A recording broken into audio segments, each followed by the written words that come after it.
Assalamualaikum warahmatullahi wabarakatuh.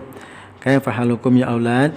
Bagaimana kabarnya sekalian? Ya, mudah-mudahan kita semua dalam keadaan sehat walafiat dan siap mengikuti materi kita ya untuk pelajaran PAI pada hari ini dengan baik. Oke, anakku sekalian, kita akan melanjutkan materi kita ya di pelajaran PAI, yaitu di pelajaran ke-6 tentang mengidolakan Nabi dan Rasul. Oke, silakan kalian buka halaman 71 ya. Kita akan melanjutkan. Kalau yang sebelumnya kita sudah membahas kisah tentang Nabi Musa dan Nabi Harun alaihissalam. Hari ini kita akan melanjutkan ya tentang kisah teladan Nabi Ayub alaihissalam. Oke, lihat di nomor 1 ya. Kita akan membahas tentang atau mempelajari kehidupan Nabi Ayub alaihissalam. Nabi Ayub adalah putra dari Nabi Ishak ya. Nabi Ishak sendiri adalah putra dari Nabi Ibrahim alaihissalam ya, dari seorang ibu yang bernama Siti Sarah. Jadi Nabi Ayub adalah cucu Nabi Ishak dan cicit dari Nabi Ibrahim alaihissalam. Nabi Ayub adalah nabi yang sangat kaya raya kehidupannya. Diberikan oleh Allah berupa amanah ya, kehidupan yang sangat makmur dan sejahtera.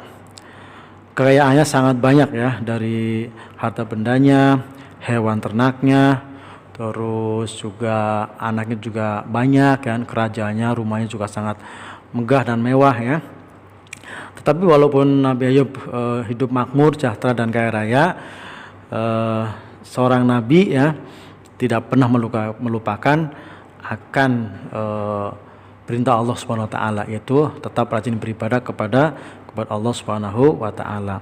Beliau tetap rajin beribadah ya, berbuat kebaikan, suka menolong orang lain yang fakir dan miskin, serta yang utama itu tidak sombong kepada siapapun. Oke. Nabi Ayub juga tidak ketika jadi orang kaya, yang pertama dilihat tidak sombong ya, tidak menganggap dirinya paling kaya ya, tidak merendahkan orang lain. Dia selalu bersyukur kepada Allah. Dengan cara mensyukurinya itu dengan cara membantu orang lain ya, membantu saudaranya, membantu tetangga-tetangganya, bahkan membantu orang lain tidak dikenal. Pokoknya kalau melihat ada orang yang tidak mampu, Nabi Ayub akan membantu ya, akan menolong siapapun yang membutuhkan. Jadi ini patut kita teladani anak sekalian ya, ketika kita nanti jadi orang yang sukses, jadi orang kaya, jadi orang yang makmur sejahtera, ingat ya, tidak boleh sombong. Kedua, tetap rajin beribadah kepada Allah Subhanahu wa taala dan harus mau membantu kepada orang lain, baik itu saudara kita, tetangga kita ataupun orang yang tidak kita kenal ya. Selama mereka minta bantuan kepada kita, kita tolong dengan baik ya. Inilah keteladanan yang harus kita contoh dari Nabi Ayub ya. Oleh karena itu kita seandainya mengikuti Nabi Ayub alaihissalam, itu pasti itu yang akan makmur dan sejahtera ya. Ini akan disebut dengan orang yang dermawan. Nabi Ayub salah satu nabi yang sangat dermawan ya. Yaitu apa dermawan itu? Yaitu suka membantu kepada orang lain. Oke. Baik anak sekalian, sekarang kita buka halaman 72 ya. Yaitu di nomor 2 tentang kisah Nabi Ayub. Yaitu Nabi Ayub alaihissalam mendapat cobaan dari Allah Subhanahu wa taala. Kehidupan Nabi Ayub membuat para malaikat berdecak kagum. Malaikat melihat Nabi Ayub yang sebagai orang kaya ya, yang sejahtera makmur, tetapi tidak pernah melupakan ibadah kepada Allah, tidak sombong ya kan, bahkan hartanya mau dibagikan kepada orang yang membutuhkan, fakir dan miskin. Ini membuat malaikat jadi kagum ya, heran ya kan, bahkan jadi memuji ya kan kepada Nabi Ayub. Tetapi beda dengan iblis ya. Kalau iblis melihat Nabi Ayub itu dermawan ya, terus tetap beribadah kepada Allah walaupun kaya, tidak sombong, iblis iri ya kan, dengki ya kan, maka ingin sekali menggoda kepada Nabi Ayub ya, menjerumuskan supaya tidak mau lagi beribadah kepada Allah ketika sudah menjadi orang kaya ya. Itu dengan cara berbagai macam usaha iblis untuk menjerumuskan Nabi Ayub alaihissalam ya, untuk menuju ke kesesatan, tidak pernah bisa, gagal kan. Selalu gagal ketika anak setan itu atau iblis itu merayu atau mengajak Nabi Ayub supaya lupa kepada dari Allah ya kan, lupa kepada Allah ya kan. Terus jangan membantu orang lain ketika dalam keadaan kaya, gunakan untuk harta untuk sendiri saja. Ini gagal.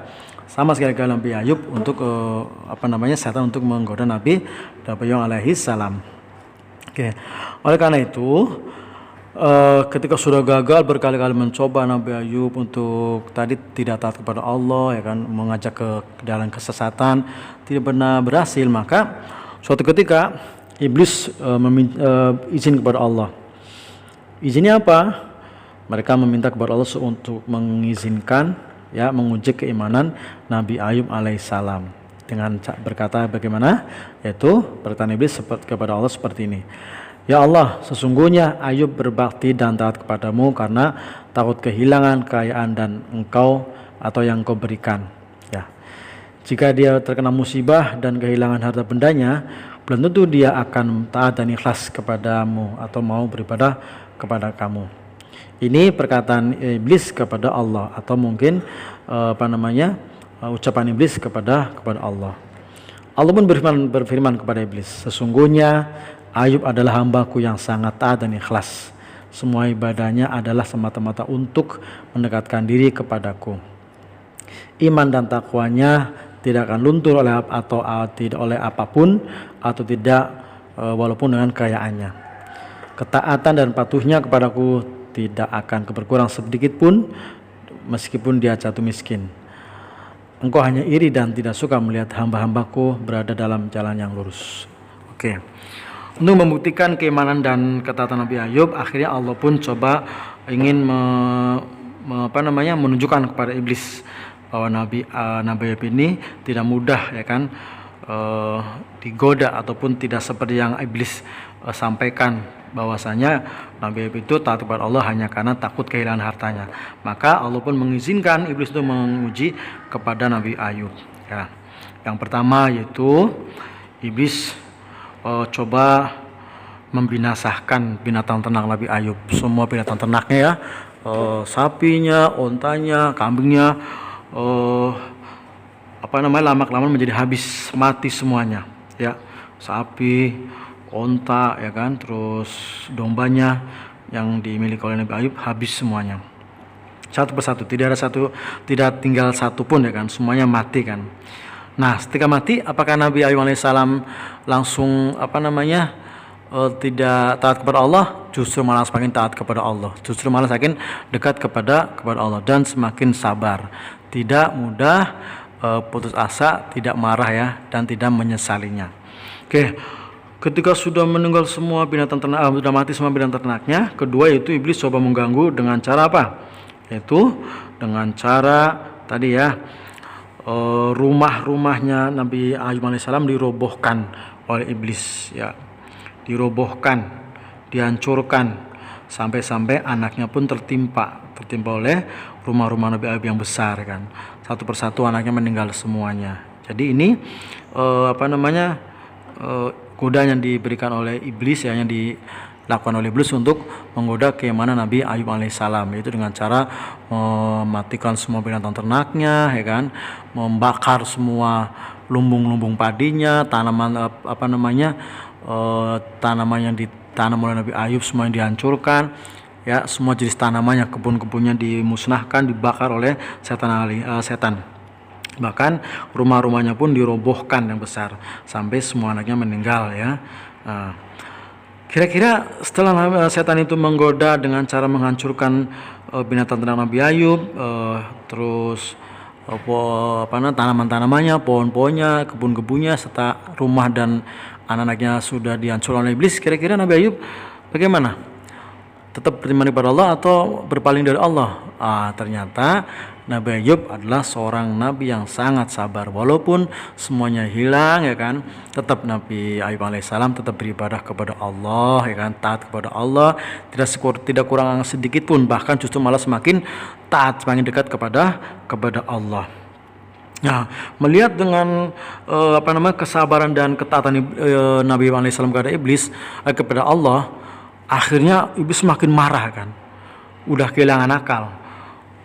Pertama, rumah udah hancur, anaknya sudah meninggal semua, pohonnya sudah dibakar semua, ternaknya sudah musnah semuanya. Kira-kira apa nih yang harus kita lakukan, kata iblis, untuk menyesatkan Nabi alaihissalam supaya berpaling dari Allah Subhanahu wa taala? Masih ada satu, ya, dengan cara tadi setan ini atau iblis ini coba menaburkan bubuk bakteri kepada Nabi Ayub ya kan, sehingga seluruh tubuh Nabi Ayub ya luka ya. Lukanya juga semakin lama, semakin hari semakin menjijikan ya kan. Kalau ibarat kita tuh disebut dengan borok gitu ya, bernanah ya kan, terus berair ya kan, bahkan ada keluar darah gitu ya. Semua tetangganya meninggalkan Nabi Ayub alaihissalam semuanya. Istrinya pun bahkan banyak meninggalkan Nabi Ayub alaihissalam. Nggak ada lagi yang mau mendekati Nabi Ayub alaihissalam ya. Nah, peristiwa ini atau ujian ini dijalani Nabi Ayub atau menimpa Nabi Ayub selama 7 tahun ya. 7 tahun Nabi Ayub dalam keadaan tadi ya, ditimpa musibah, penyakitnya tidak sembuh-sembuh selama 7 tahun, istrinya meninggalkan semuanya, hanya satu yang masih setia ya. Hewan ternaknya habis semua ya, rumahnya juga habis semua. Tinggalnya di mana Nabi alaihissalam? Ya, tinggalnya berpindah-pindah ya kan. Bahkan menurut cerita Nabi tinggal yaitu di sebuah gubuk yang sangat sederhana gitu ya, karena semua orang tidak ada yang mau dekat dengan Nabi Ayub ya kan. Karena apa? Karena dengan penyakit yang dideritanya. Oke, nomor 3, Nabi Ayub alaihissalam berhasil melewati melewati cobaan. Semua cobaan yang diperbuat iblis tidak mampu membuat Nabi Ayub berkeluh kesah ya, tetap sabar ya. Jadi cobaan yang menimpa Nabi alaihissalam ini tidak menyurutkan keimanan Nabi Ayub alaihissalam ya kan. Tetap bersabar dan tetap taat kepada Allah, tabah menghadapi semua ini. Nah, tetap berzikir kepada Allah ya, menyebut nama Allah ya kan, meskipun kekayaannya dan keluarganya hilang semuanya. Nabi alaihissalam saat itu hanya tinggal bersama dengan istrinya ya, yang bernama Rahmah ya. Mereka tidak pernah mengeluh dengan keadaannya. Nabi Ayub tidak pernah mengeluh sedikit pun ya kan. Bahkan istrinya pun juga mendampingi Nabi alaihissalam dengan setia, tidak pernah mengeluh dan tidak meninggalkannya. Dalam keadaan miskin ya kan, dan sakit yang diderita, Nabi Ayub tetap berdoa kepada Allah ya. Dan suatu saat Nabi Ayub ketika sudah melewati 7 tahun, Nabi Ayub berdoa kepada Allah ya. Dengan cara apa berdoanya? Ya Allah, aku telah diganggu oleh iblis dengan kemiskinan dan kesusahan serta siksaan. Engkau adalah Tuhan yang Maha Pengasih dan Maha Penyayang. Nah, akhirnya Allah pun mendengar doa Nabi Ayub ya. Allah mendengar doa Nabi Ayub yang telah mencapai puncak kesabarannya dan keteguhan imannya dalam menghadapi cobaan. Allah berfirman kepada Nabi Ayub, wahai Nabi Ayub, hentakkanlah kakimu ke tanah. Ya, akhirnya Nabi Ayub pun menghentakkan kakinya ke tanah dan keluarlah air dari tanah itu. Lalu Nabi Ayub mandi ya kan, dari air yang keluar dari tanah itu, mandi dan minum. Saat itu pun Nabi Ayub sembuh, semua penyakitnya sembuh ya, hilang dari godaan atau dari cobaan yang selama ini menimpanya. Sembuh seperti sedia kala ya, kulitnya jadi bersih ya kan, putih ya kan, dan kembali gagah seperti yang sebelumnya. Inilah keberhasilan Nabi Ayub dalam menghadapi cobaan Allah Subhanahu wa taala ya, yang diminta oleh siapa? Oleh setan atau iblis laknatullah ya. Oke, kita harus juga seperti anak-anak sekalian ya, ketika mendapat ujian, mendapat cobaan harus selalu tabah ya, sabar, dan tetap beribadah kepada Allah dan berzikir kepada Allah. Oke, nomor 4 kita lihat meneladani kisah Nabi Ayub alaihissalam. Oke, sifat Nabi Ayub harus kita contoh anak sekalian ya. Yang pertama dalam kehidupan sehari-hari yang harus kita contoh di sifat Nabi Ayub alaihissalam adalah yang pertama, 1, dermawan dan tidak sombong ya. Tidak sombong. Pertama, dermawan. Ketika menjadi orang kaya, mau berbagi pada orang lain, mau membantu ya pada orang yang membutuhkan, yang fakir dan yang miskin ya. Serta tidak sombong ya, tidak merasa hebat, tidak merasa bahwa kekayaan itu milik sendiri ya kan. Harus sadar bahwa semua yang Allah titipkan adalah harus kita jaga. Semua kekayaan yang kita miliki itu titipan Allah dan harus kita jaga, itu amanah dari Allah. Cara menjaganya apa? Pertama tadi ya, tetap beribadah kepada Allah ya kan. Terus mau berbagi pada orang lain, itu cara menjaga amanah yang Allah berikan kepada kita semuanya. Seperti Nabi Ayub alaihissalam, ketika diberikan amanah dengan harta yang melimpah, tetap tidak sombong, mau berbagi ya, tidak kikir atau tidak pelit kepada siapapun. Oke. Yang berikutnya sifat Nabi Ayub yang baik, yaitu yang perlu kita contoh, tabah dan tawakal menghadapi cobaan. Nabi Ayub ketika ditimpa berbagai macam cobaan, ya kan, yang tadi Bang Guru jelaskan, hartanya habis, hewan ternaknya juga mati semua, anaknya juga pada meninggal mati semua, istrinya meninggalkan. Nabi Ayub tetap tetap tabah. Tabahnya apa? Sabar dan tetap beribadah kepada Allah. Ini adalah sikap Nabi Ayub alaihissalam. Dan tawakal, berserah diri kepada Allah. Serahkan semuanya kepada Allah. Harus sadar.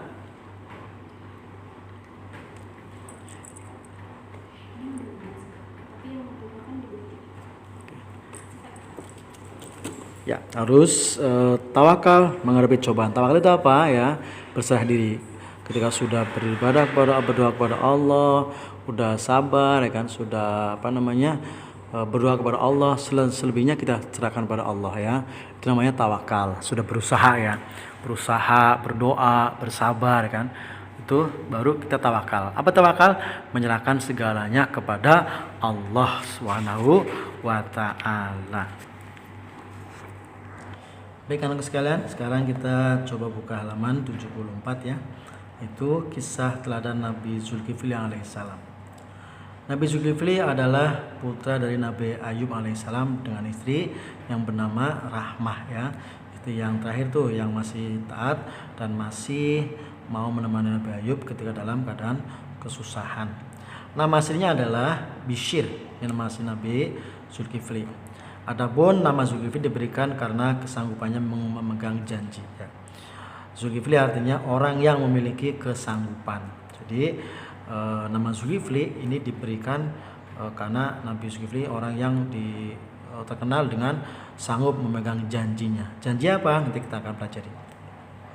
Baik, sejak masih muda Nabi Zulkifli dikenal sebagai orang yang sangat soleh, orang yang baik, sabar, ya, dan memiliki ketakwaan yang tinggi, takwa kepada Allah Subhanahu wa ta'ala.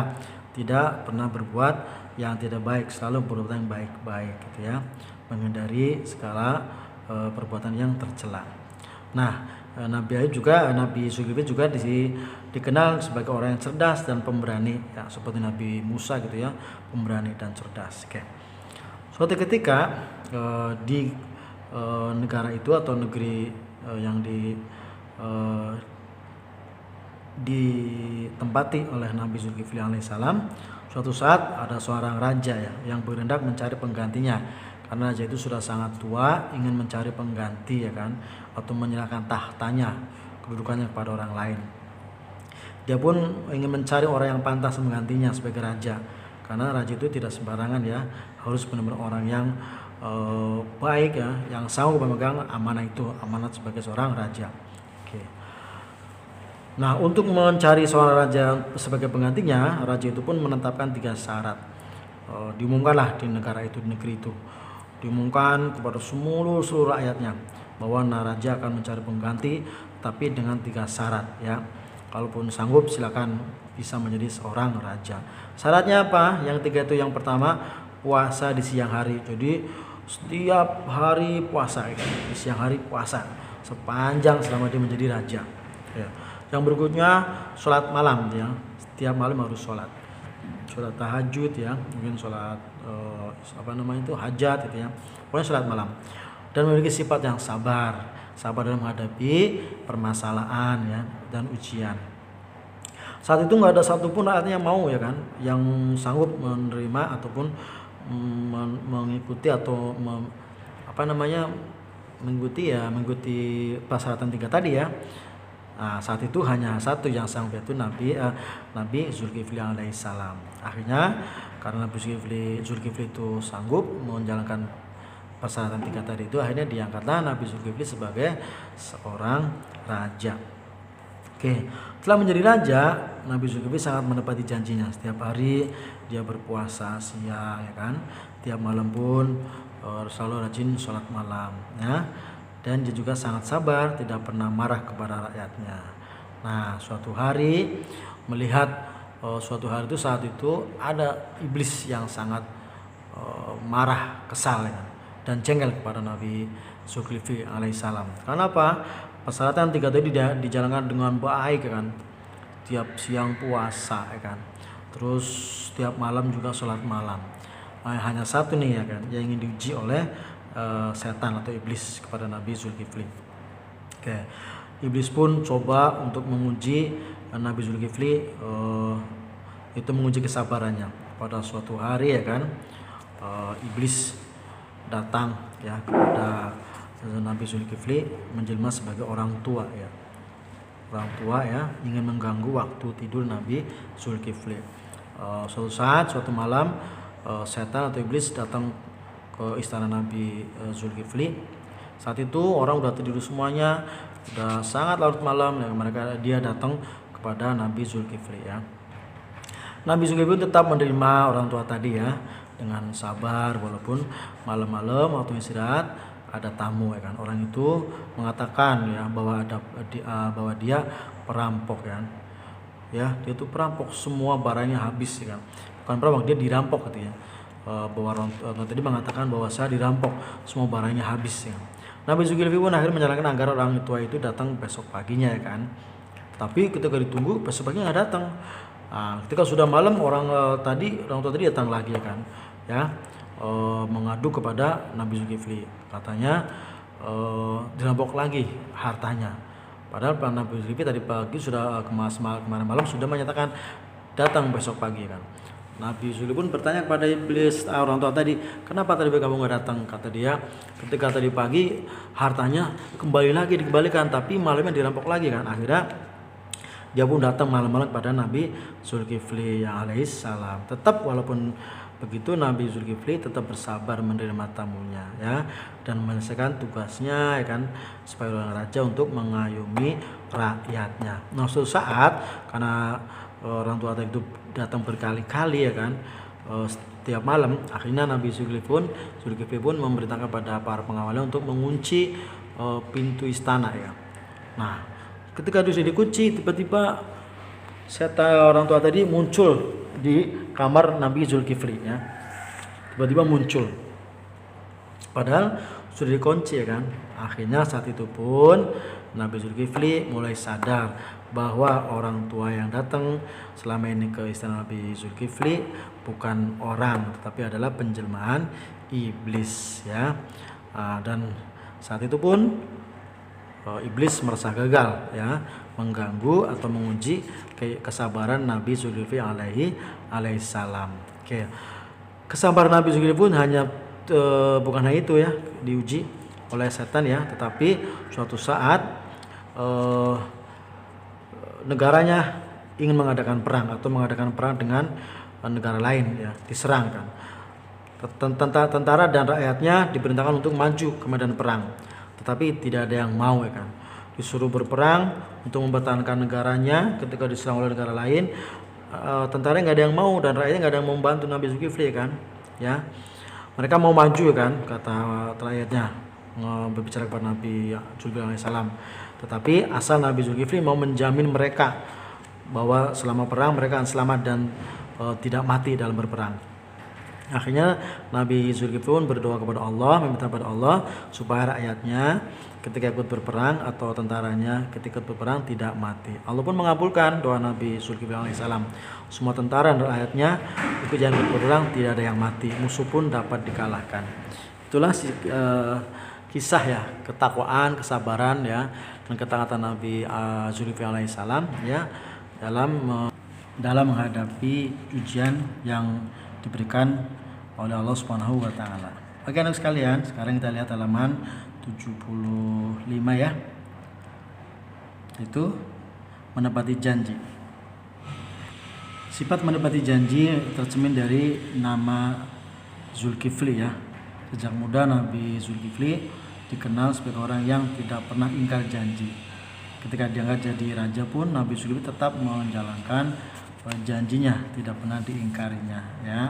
Itu yang pertama, puasa di siang hari, sholat malam ya kan setiap hari, dan tidak marah atau sabar kepada rakyatnya. Nah, ini juga harus kita contoh ya, sifat Nabi Zulkifli yaitu menepati janjinya. Jadi kalau kita diberikan amanat ya dari orang lain, harus tepati janji kita. Janji kepada Allah untuk beribadah kepada Allah harus kita tepati. Sholat, puasa, ya kan, membaca Al-Quran, ini janji kita kepada Allah, beriman kepada Allah, ya kan. Kepada orang tua kita janji untuk berbakti, ya jadi kita harus taat, ya kan. Disuruh sholat harus rajin, disuruh belajar harus mau, disuruh membantu orang tua harus melaksanakan. Inilah janji kita ya kepada Allah dan orang tua. Begitupun juga ketika kita janji kepada teman kita. Saat kita berjanji kepada teman kita yaitu untuk memberikan sesuatu, ya kita berikan. Suatu saat kita berjanji untuk bertemu, melaksanakan tugas di rumah siapa, hari apa, harus kita laksanakan, kan? Itu janji, ya harus ditepati dengan baik. Karena kalau nggak ditepati, berarti kita berhutang kepada orang lain. Al-wa'du dain, karena janji adalah hutang. Jadi harus kita tepati, harus kita laksanakan dengan baik. Berikutnya sifat Nabi Zulkifli yang harus kita teladani yaitu sifat sabar, ya. Nabi Zulkifli yaitu orang yang sangat sabar, ya kan.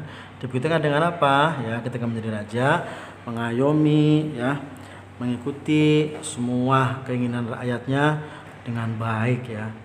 Dilaksanakan dengan tugas dengan baik, walaupun dalam keadaan kesusahan, ya kan, tetap bersabar, tidak mudah marah, ya kan, bisa menahan diri, ya kan, dalam menghadapi ujian, dalam menghadapi rakyatnya yang mungkin tidak mudah, ya, ada yang susah, ada yang mudah, ada yang membangkang, ini harus sabar. Nah, sama seperti kita, ya, juga bersabar ketika beribadah, ya, membuktikan janji kita pada Allah, harus sabar dalam beribadah, sholat walaupun ngantuk pagi-pagi harus sholat, puasa lapar tetap dikerjakan, ya kan. Begitu juga dengan janji kita pada orang tua, ya, walaupun susah, orang tua memerintahkan belajar, ngantuk laksanakan. Teman sedang belajar, teman yang mengajak bermain, kita berusaha untuk menolak karena ada perintah orang tua untuk belajar, ya kan. Jadi harus kita laksanakan dengan baik, ya. Kesabaran pun dimanapun harus kita terapkan. Sabar dalam berbagai macam, ya kan. Sabar dalam beribadah, sabar dalam belajar, ya, sabar dalam melakukan tugas-tugas yang diberikan oleh gurunya juga harus bersabar, ya. Walaupun banyak tugasnya dikerjakan dengan baik, insya Allah akan mendatangkan kebaikan buat kalian semuanya, ya. Jadi pintar dan menjadi orang yang sukses nantinya. Baiklah sekalian, demikian pelajaran kita, ya, untuk pelajaran ke-6, yaitu yang pelajaran terakhir untuk semester 1. Mudah-mudahan bisa dipahami dengan baik, dan silakan dibaca kembali bukunya, semua pelajaran yang diberikan oleh Pak Guru dibaca kembali, dipelajari kembali, supaya nanti dalam menghadapi ujian bisa sukses, gitu ya, bisa mengerjakan soal ujian dengan lancar dengan baik. Oke, dari Pak Guru cukup sekian. Pak Guru akhiri. Wassalamualaikum warahmatullahi wabarakatuh.